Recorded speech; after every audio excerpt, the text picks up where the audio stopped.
this speech, but let me say this. We have in our country, we have much greater geothermal than they have in Iceland. We have the greatest solar energy in the world, second greatest solar energy in the world.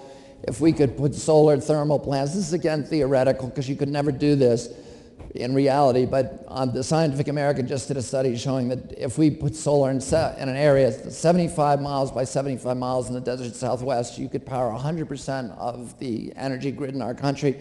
We're number one for wind in our country by far. North Dakota is the windiest place on earth. At sea level, the Great Plains, the Saudi Arabia of wind.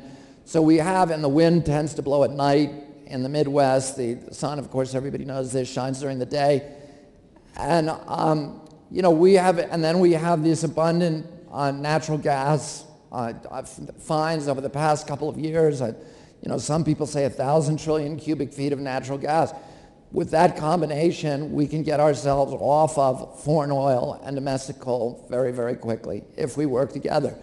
Right now, I'm on the board of the biggest green tech venture capital firm in the world.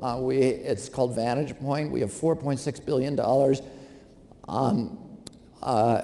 deployed in that space, and I'm on the board of a number of its portfolio companies. One of them is a company called BrightSource, which is building the biggest solar thermal plant in the world right now.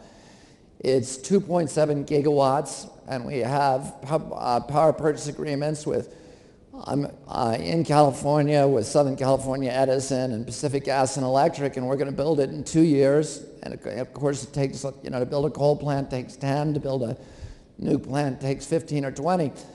And we're building at a price that is about $3 billion a gigawatt, which is the same price you pay for a coal plant. A nuke plant will cost 15 to 20.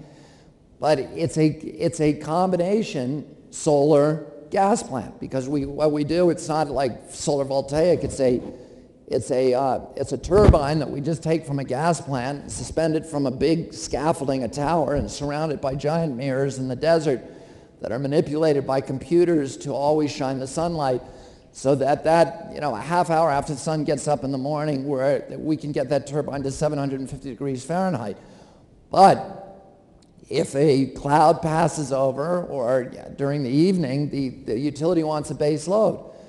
And the way that we're going to deliver that base load is by powering it with gas. We're building these all over the country, and one of the questions we ask, we need about 3,000 foot in altitude.